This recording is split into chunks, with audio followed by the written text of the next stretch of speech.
금요 심야에 나오신 여러분 주님의 이름으로 환영하고 축복합니다.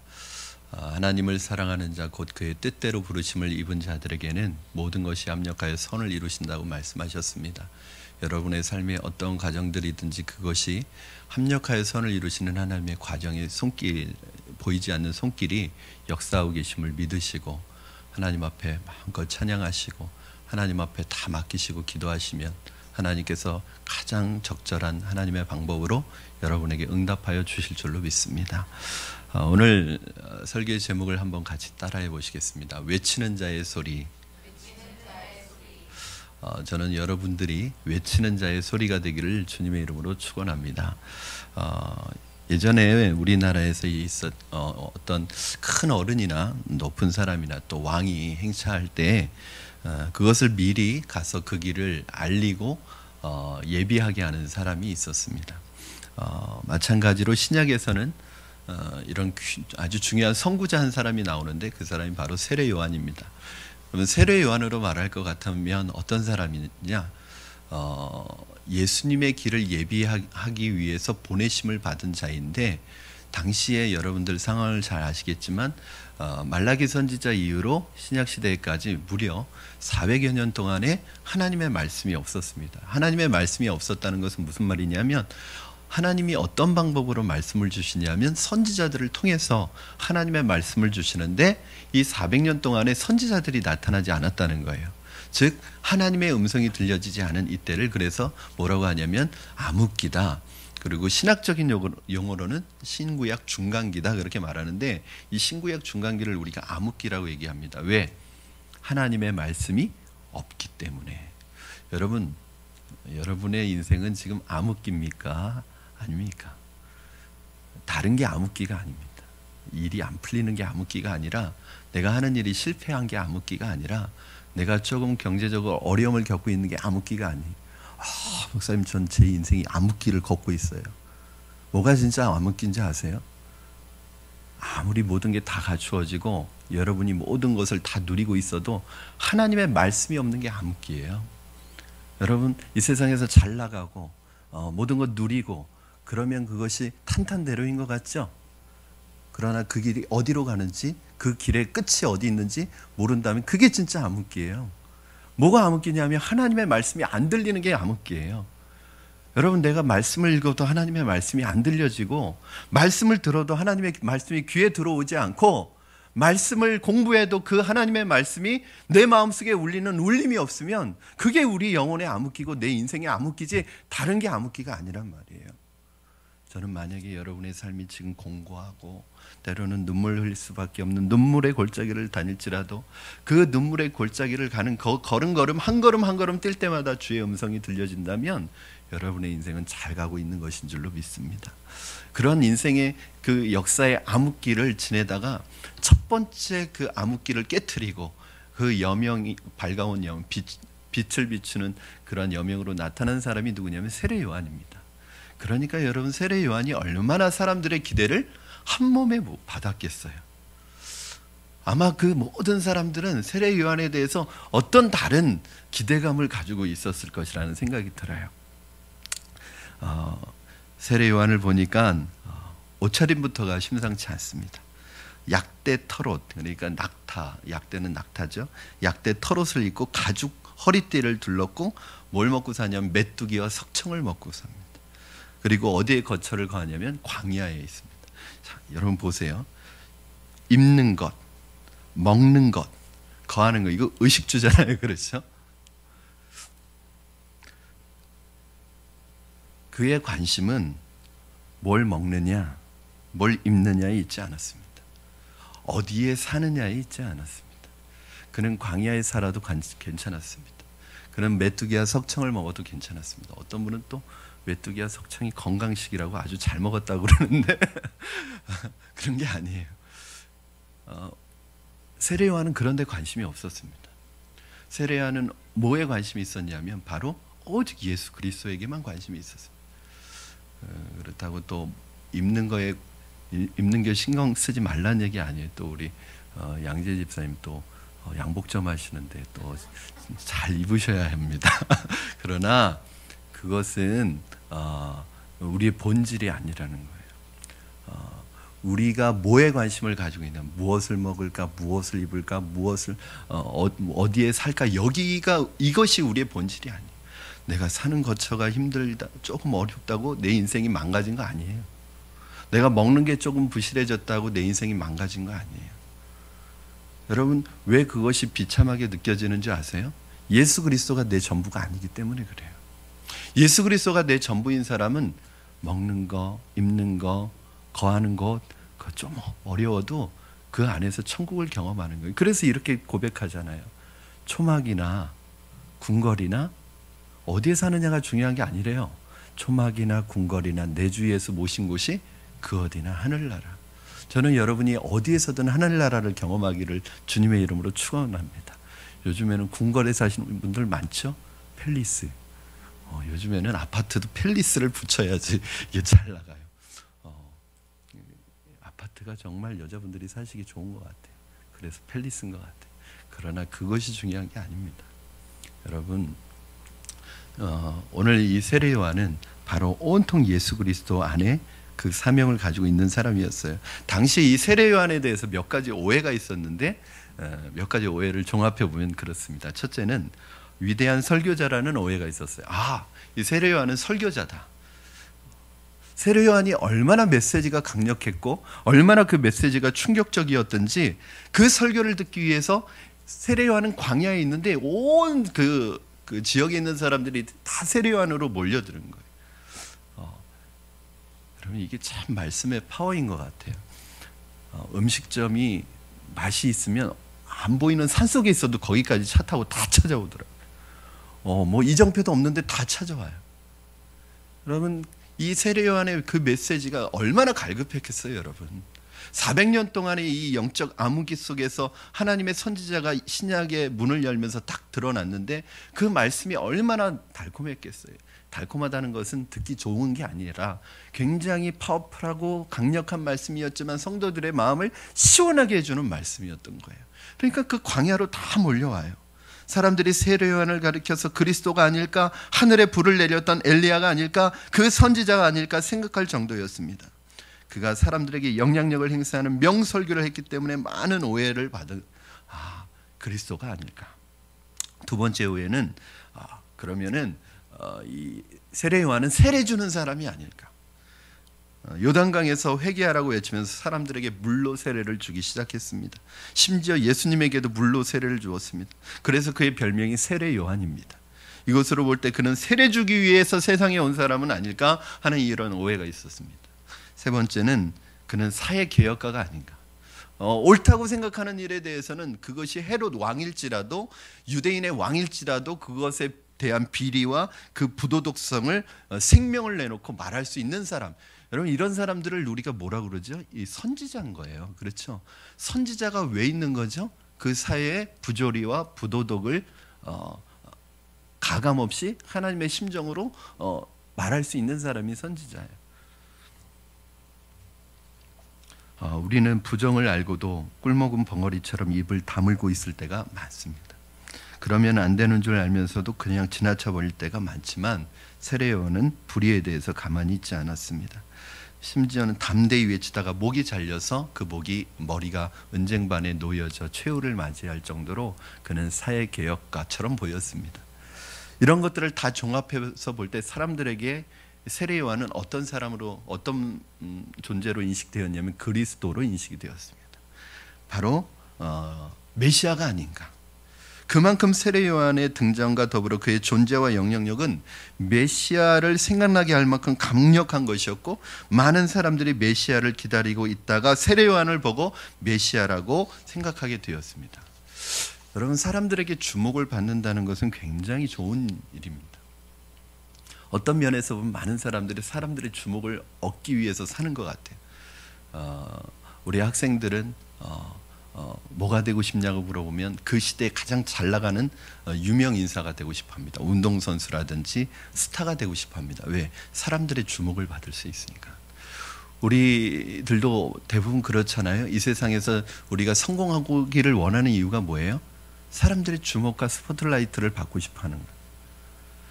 여러분, 내가 말하지 않았는데도 주변에 있는 사람들이 나를 최고의 사람으로 알아주고 인정해주고, 그리고 더 나아가서는 세례 요한은 조금 더 나아가서 그렇게 대망하고 기다리던 메시아처럼 사람들이 알아주고 있다는 이 관심이 자칫 잘못하면 세례 요한을 이단의 괴수로 만들 수도 있는 그 위기 속에, 그래서 여러분 이것은 축복이 아니라 어떤 면에서는 저주인 거죠.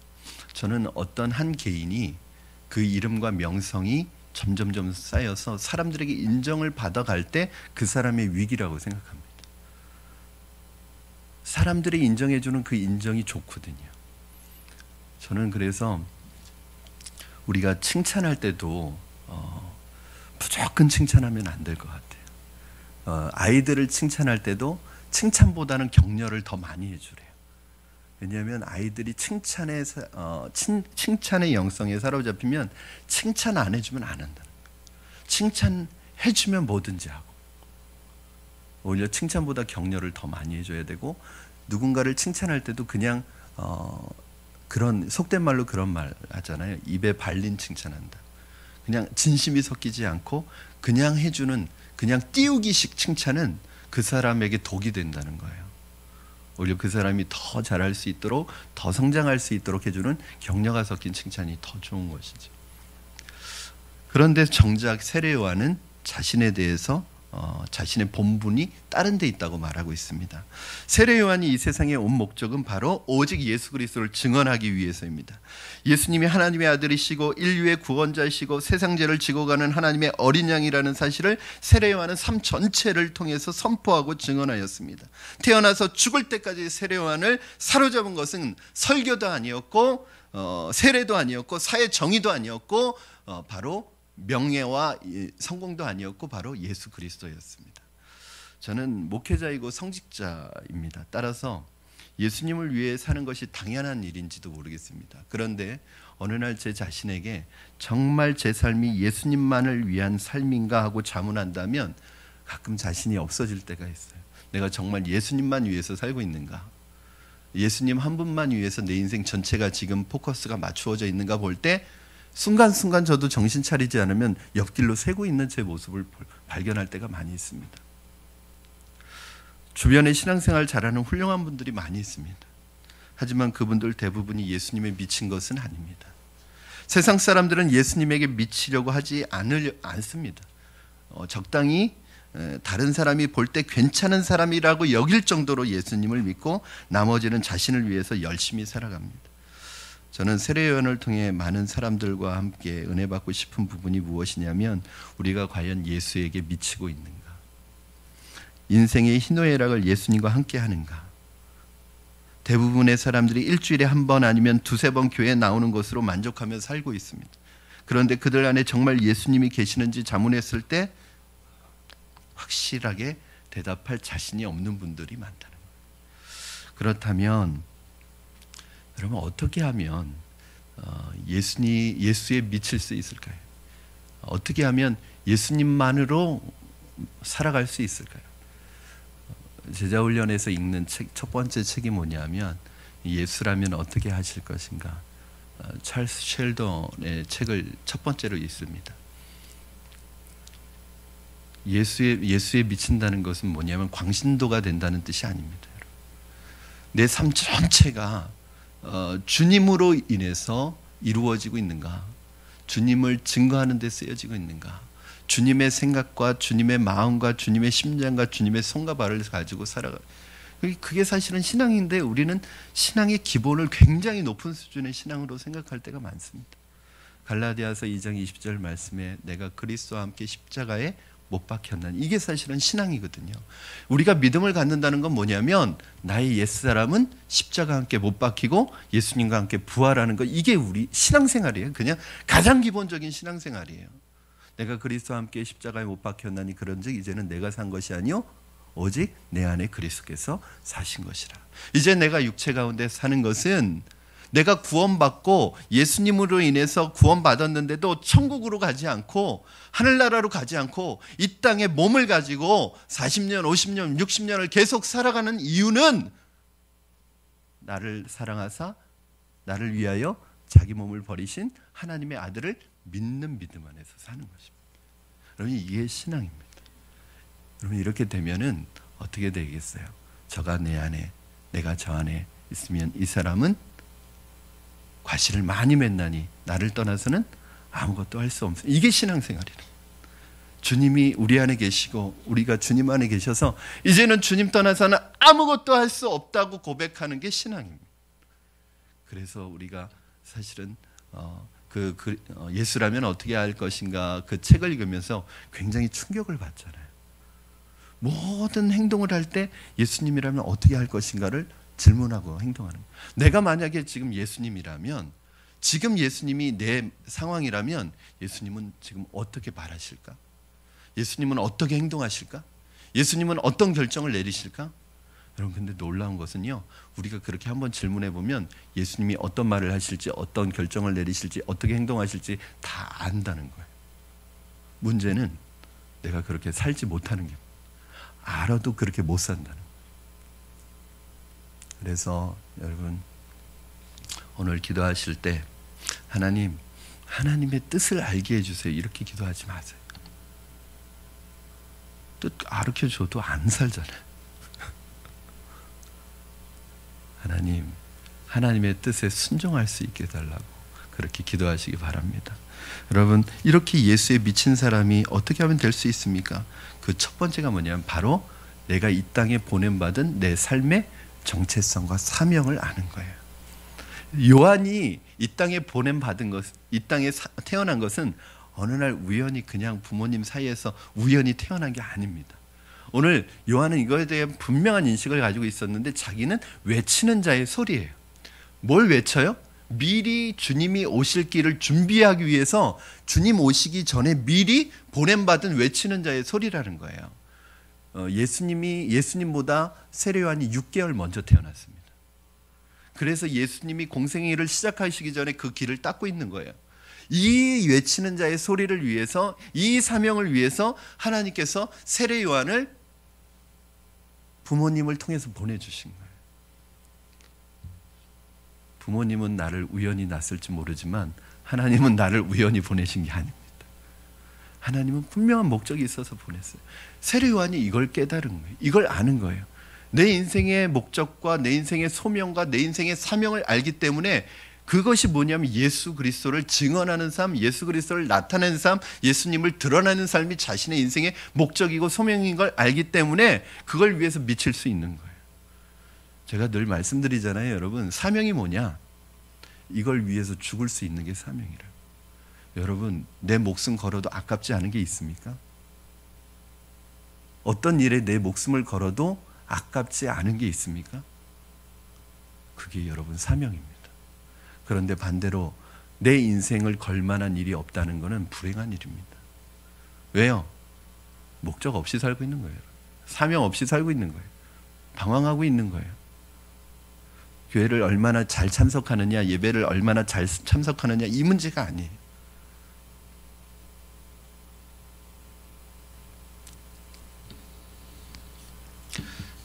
어떤 의미에서 우리는 한 가지만 생각하는 사람을 미쳤다고 할 수 있습니다. 주변에서 사랑에 미친 사람 볼 수 있습니다. 사랑에 미친 사람은 예쁘게 보입니다. 미치게 보이는 게 아니라. 사업에 미친 사람도 있습니다. 새벽부터 잠자리에 들 때까지 돈 버는 일에만 집중합니다. 그게 결코 목적일까요? 그거 뭐 하실 거예요? 내 인생에 하나님께서 이걸 가르쳐 줄 때가 있어요. 왜냐하면 그냥 그렇게 바쁘게 돈 벌면서 살아가면 모르니까, 그러다가 엉뚱한 시간 낭비하니까, 여러분, 그런 걸 빨리 주님이 가르쳐 주시는 건 축복입니다. 너 그대로 계속 가지 마라. 그리고 내 인생에 하나님이 개입하셔서 딱 충격요법을 쓰셔가지고, 이게 뭐지? 내가 지금 가고 있는 길이 맞나? 내가 도구를 목적으로 삼고 있지 않나? 이건 도구인데, 이걸 통해서 어떤 하나님의 목적을 이루라고 주시는 도구인데 내 인생은 이게 목적이 아닌가? 이걸 깨닫게 하시는 거죠. 그럼 공부가 인생의 목적입니까? 공부 잘하는데 인간 안 되는 사람들 많습니다. 다 도구예요. 돈도 도구예요. 이 세상의 명예와 인기도 도구예요. 저는 명예와 인기, 주님이 없이 명예와 인기에 사로잡힌 사람은 굉장히 위험합니다. 왜 마약을 해요? 왜 술을 해요?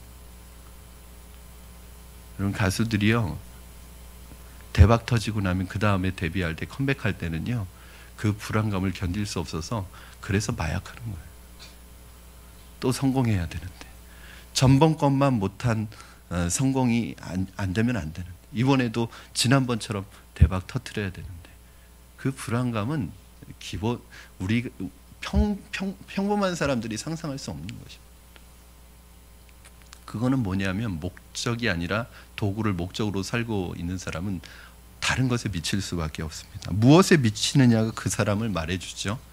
여러분은 지금 어디에 미쳐 있으십니까? 무엇에 미쳐 있습니까?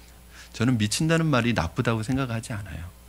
왜냐하면 제가 그 제자훈련 첫 시간에 그 오카노 목사님한테 늘 들었던 강의가 광인론이에요. 그러니까 미쳐야지 성공하는 거예요, 사실은. 그렇죠? 어느 한 분야에 있어서는 그 분야에 미치지 않으면 성공할 수 없습니다.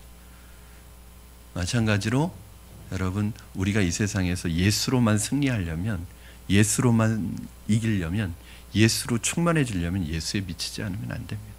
한 가지에 미쳐도 거기에 성공할 수 있을까 말까 한데 어떻게 미치지 않고 살 수 있어요?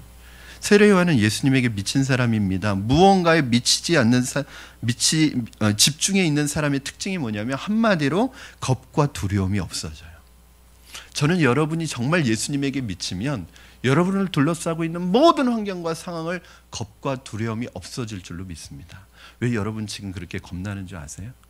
왜 그렇게 두려운지 아세요? 예수에 미쳐 있지 않기 때문이죠.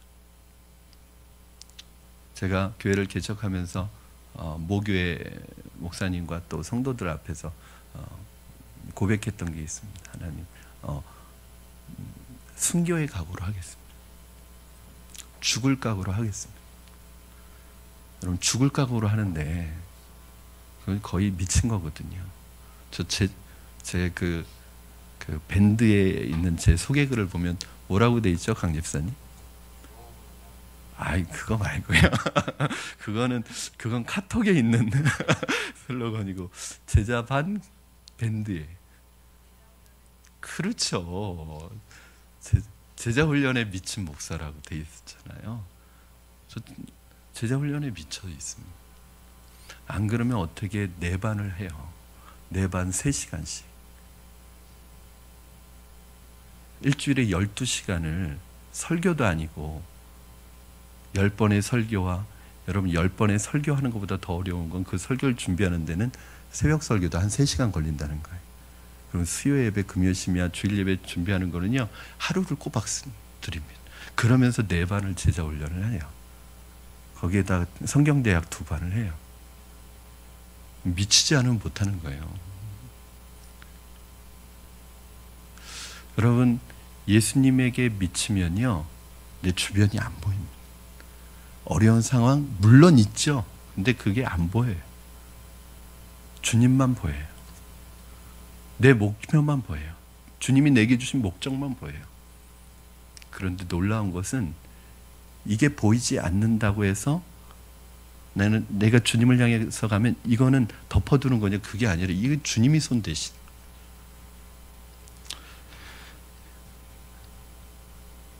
열중하고 있는 그 일을 그만두는 법이 없고요, 그 일 때문에 손해보고 희생하는 것을 기뻐합니다. 저는 예수님으로 인해 여러분의 삶에 겁과 두려움이 없어지기를 주님의 이름으로 축원합니다. 예수님으로 사로잡히시기 바라고, 예수님 때문에 미치시기 바라고, 예수님만으로 만족하시기 바라고, 예수 그리스도로 승리하시는 여러분 되기를 주님의 이름으로 축원합니다. 오늘 오로지 예수님만 위해서 증인의 삶을 살았던 세례 요한에게 3가지 특징이 있는데, 첫 번째는 2가지 특징으로 요약할 수 있습니다. 뭐냐면 정체성을 확인하는 거죠. 19절 20절 말씀 여러분 한번 보시겠습니다. 19절 20절 여러분 읽어주시면 감사하겠습니다. 시작.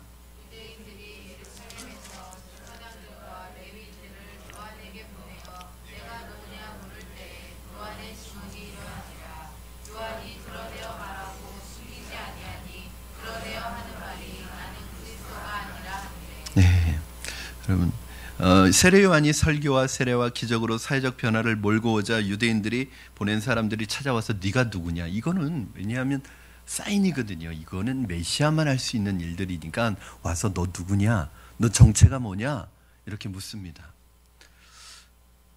여러분, 이 물으러 왔다는 건 뭐냐면 그 시대의 모든 사람들이 요한을 그리스도로 여기고 있었다는 거예요. 이게 굉장히 중요합니다. 그런데 저 같으면 아무 말 안 했을 것 같아요. 긍정도 안 하고 부정도 안 했을 것 같아요.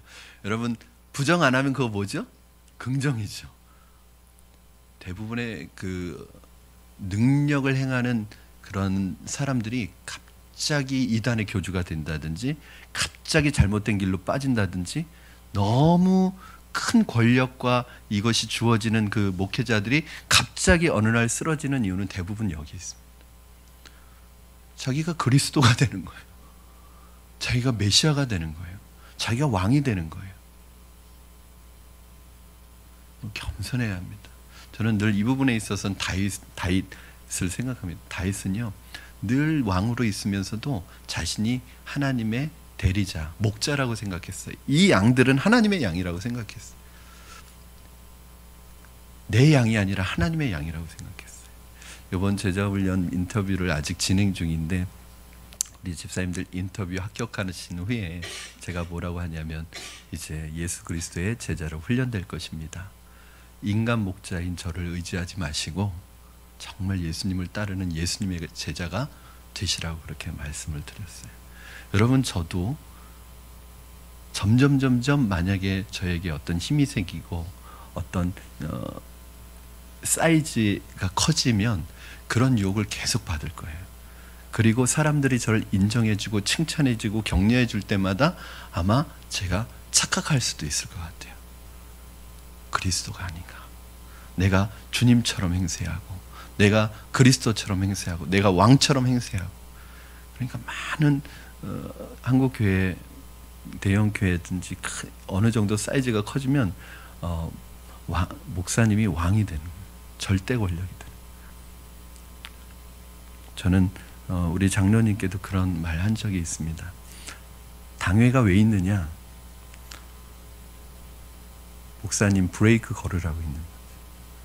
그건 뭐냐면 잘하는데도 브레이크 걸라는 게 아니라 목회자도 실수할 수 있습니다.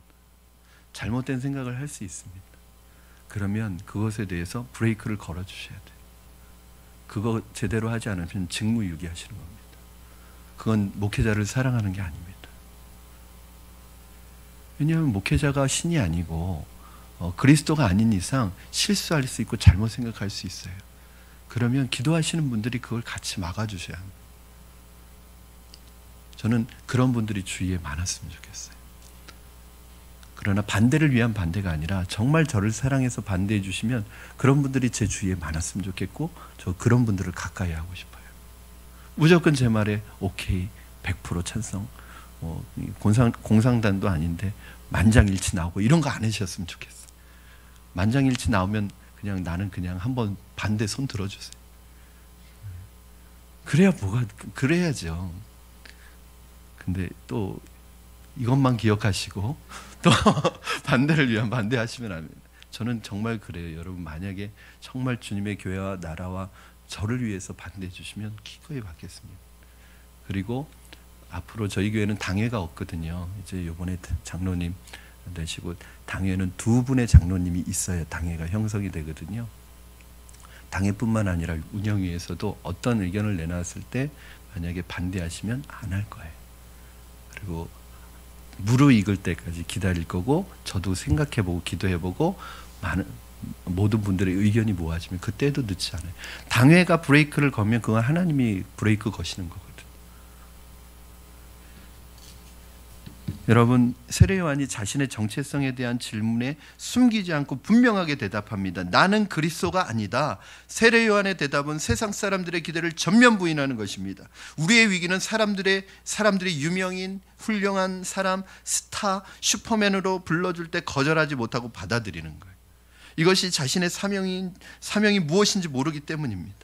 사람들은 세례 요한이 그리스도이길 바랬지만 그의 첫 번째 대답은 자신은 그리스도가 아니다. 어떻게 보면 사람들의 기대를 실망시키는 대답이죠. 때로는 저는 하나님의 말씀대로 살기 위해서 사람들에게 인간적인 실망을 줄 필요도 있다고 생각해요. 너무 사람들을 만족시키려고 하지 마세요. 저도요, 여러분들 만족시키는 목회 안 합니다. 때로는 여러분들에게 실망이 돼도 하나님 만족시키는 목회할 거예요. 세례 요한은 그게 분명한 거예요. 여러분, 우리의 패착이 뭐냐면 살면서 노라고 말할 때 노라고 말하지 않는 거예요.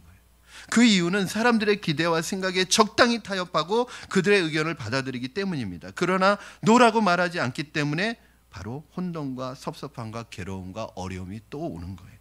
차라리 지금 노라고 말하는 게 뒤에 가선 덜 아픕니다. 지금 노라고 말하지 않으면 뒤에 가서 더 아픈 거예요.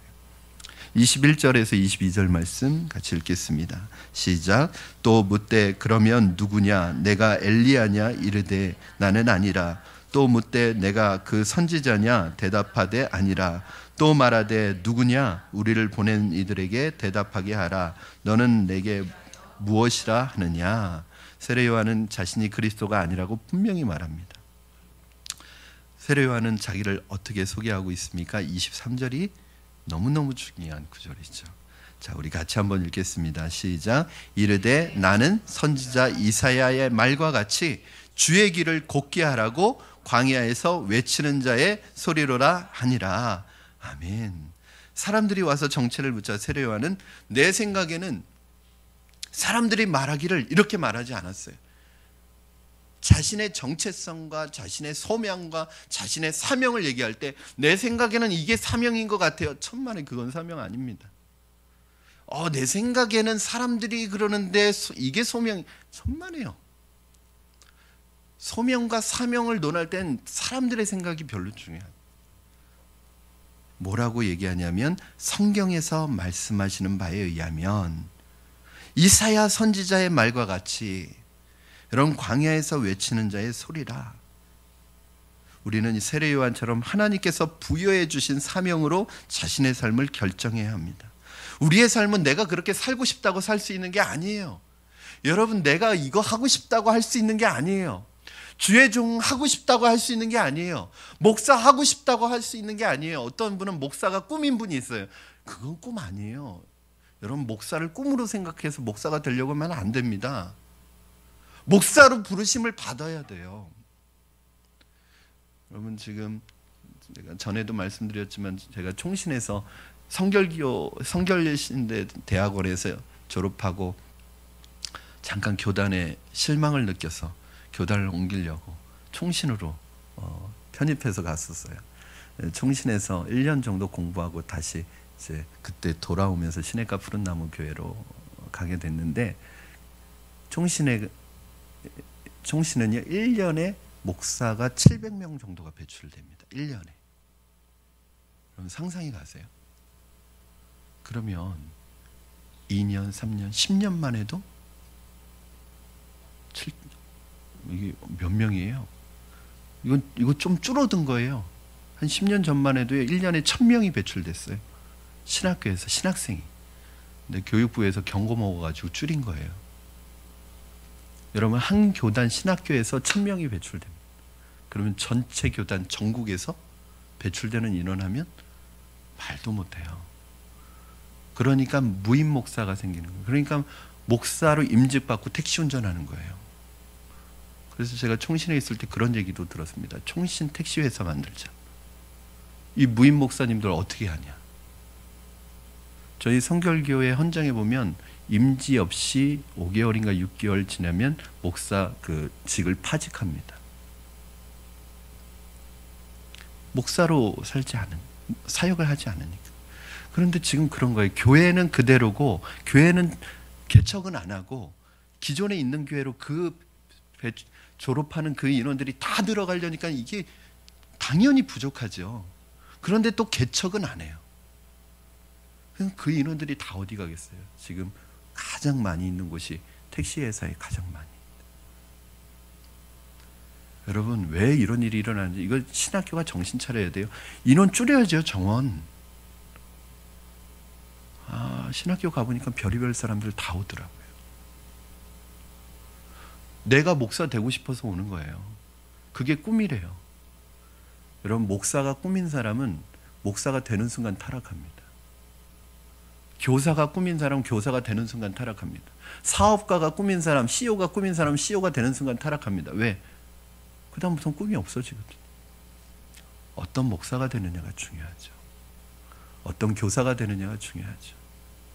요즘에 어린이집에서 문제들 많이 일어나고 있는데 저는 이것도 같은 맥락이라고 생각해요. 어떤 교사가 되느냐가 중요하죠. 내가 되고 싶다고 되는 게 아니에요. 여러분, 운동선수도 마찬가지고 모든 직업은 다 소명의 자리입니다. 내가 하고 싶다고 하는 게 아니라 하나님이 나를 부르시는 자리인 거예요. 나를 부르신 거예요. 그러면 거기에 미치게 돼 있어요. 그 일을 하면서 하나님을 찬양하게 돼 있고 그 일을 하면서 하나님의 일을 하게 돼 있어요. 저는 우리 청소년들에게, 우리 자녀들에게 이 비전과 이 사명과 이 목적을 발견할 수 있도록 빨리 주님 만나게 해주는 게 가장 부모님의 큰 역할이라고 생각해요. 아이들이 주님을 빨리 만나면 빨리 만날수록 자기의 비전과 사명을 빨리 찾아갑니다. 그런데 40이 돼서도 50이 돼서도 자기의 사명을 못 찾는 분들이 얼마나 많아요. 그리고 일하면서 기쁘지 않은 거예요. 당연히 기쁘지 않죠. 먹기 위해서, 살기 위해서, 먹기 위해서 하는 일인데. 여러분, 마지막으로 이 세례 요한의 특징은 예수님만 바라봤습니다. 29절 말씀 우리 같이 읽겠습니다. 시작. 이튿날 요한이 예수께서 자기에게 나오심을 보고 이르되 보라, 세상 죄를 지고 가는 하나님의 어린 양이로다. 아멘. 찾아온 사람들에게 자신의 정체를 밝힌 다음 날 세례 요한은 제자들과 함께 있다가 예수님이 나오시는 것을 보고 보라, 세상 죄를 지고 가는 하나님의 어린 양이로다. 세례 요한은 오로지 예수님만 바라보는 삶을 살았습니다. 30절 31절 같이 읽겠습니다. 내가 전에 말하기를 내 뒤에 오는 사람이 있는데 나보다 앞선 것은 그가 나보다 먼저 계심이라 한 것이 이 사람을 가리킴이라. 나도 그를 알지 못하였으나 내가 와서 물로 세례를 베푸는 것은 그를 이스라엘에 나타내려 함이라 하니라. 세례 요한은 성령이 비둘기같이 임하셔서 그 위에 머무는 분이 그리스도이심을 알고 있었습니다. 32절 33절 시작. 요한이 또 증언하여 이르되 내가 봄에 성령이 비둘기같이 하늘로부터 내려와서 그 위에 머물렀더라. 나도 그를 알지 못하였으나 나를 보내어 물로 세례를 베풀라 하신 그이가 나에게 말씀하시되 성령이 내려서 누구 위에든지 머무는 것을 보거든 그가 성령으로 세례를 베푸시는 이인 줄 알라 하셨기에. 아멘. 세례 요한이 본 예수님은 세상 죄를 지고 가는 하나님의 어린 양이고 자신보다 먼저 계신 분이고 그 위에 성령이 임하고 성령으로 세례를 베푸는 분입니다. 바로 이분을 위해 세례 요한이 이 세상에 온 것입니다. 세례 요한은요 온통 그래서 예수님 얘기뿐이에요. 자기에겐 별로 안 해요. 나는 그 일을 위해서 왔다. 내가 먼저 온 이유가 그분을 예비하기 위한 거다. 나는 그분의 신들매를 풀기도 감당치 못한 그런 보통 이제 이스라엘의 그 신발은 이게 샌들처럼 돼 있어서요. 이걸 이렇게 묶어주는, 즉 신과 발을 묶어주는 그런 끈이 있었는데 이 끈을 풀고 묶는 건 누가 해주냐면 노예가 하는 거거든요. 그럼 내가 그 신들매를 풀기도 감당하지 못한다는 건 뭐냐면 나는 노예보다도 못하다는 이 의식을 가지고 사는 거예요. 여러분, 세례 요한은 무슨 일을 하든지 예수님만을 위하는 사람이었습니다. 우리가 잘 알고 있는 테레사 수녀의 삶은 사람들로 인해 사람들에게 존경받는 삶인 것은 확실해요. 그런데 테레사 수녀의 삶이 예수님을 위한 삶이라기보다는 저는 가난한 사람들을 위한 삶이라고 생각이 들어요. 그게 그거고 같은 거 아니냐고 하실지 모르지만 다릅니다. 예수님을 위해서 하는 것과 예수님이 빠진 공로와는 틀린 거예요. 저는 제가 아주 오래된 분이지만 제 동시대에 사는 분은 아니지만 최건능 목사님을 참 존경합니다. 여러분, 최건능 목사님 누군지 아세요? 네. 이분이요. 여러분 좀 시대적인 배경이 틀리니까 가장 먼저 예수 천당 불신지옥을 외치고 다니셨던 분이에요. 우리 한국 초대교회사에서. 그런데 이분 일제 시대 때 이분은 늘 그냥 사람 툭 치면 나오는 게 예수 천당 이 말이 계속 나.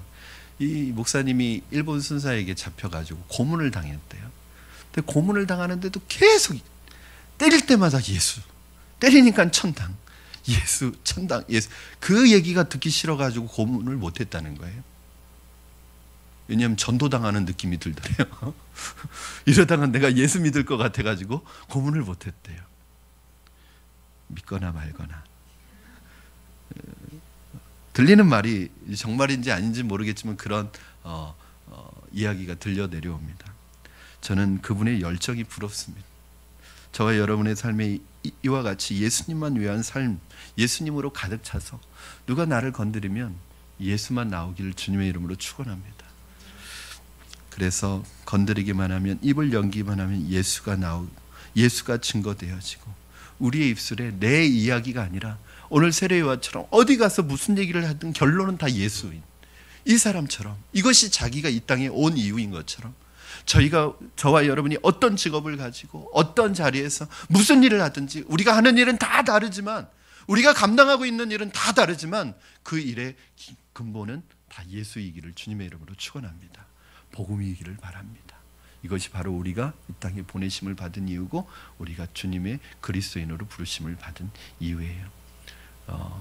여러분 잊으시면 안 됩니다. 하나님이 우리를 구원하신 목적은 단순히 천국을 선물로 주기 위한 것이 아니라 바로 예수 그리스도를 전하는 증인의 삶을 살게 하시려는 것을 기억하시고, 오늘도 내 인생의 사명과 내 인생의 정체성을 분명히 알고 그 한 방향을 향해 외치는 자의 소리가 되었던 세례요한처럼 하나님의 인생 목적과 비전을 따라가는 저와 여러분 되기를 주님의 이름으로 축원합니다. 이 시간에 우리 두 가지 찬양을 부를 텐데, 하나는 늘 제가 참 애창하는 찬양입니다. 저는 사실 기도가 안 될 때 기도가 되는 방법은 뭐냐면 예수님을 묵상하시면 되게 좋아요. 그러면 기도가 금방 열리거든요. 그때 제가 기도가 안 터지고 기도가 막혀 있을 때 예수님 생각하기 위해서 부르는 찬양이 첫 번째 찬양이에요. 저는 이 찬양 부르면 예수님이 사역하시던 병든 자에게 손을 얹으시고 말씀을 전하시는 이 예수님의 사역의 모습이 떠오르게 하는 찬양 중에 하나가 이 첫 번째 찬양입니다. 이 찬양 부르시고 함께 오늘 주신 말씀 붙들고 기도하시고, 또 두 번째 찬양 아무것도 염려하지 마라, 이 찬양 부르시고 오늘 우리의 모든 염려와 근심과 걱정 주님 앞에 맡기고 기도했으면 좋겠습니다.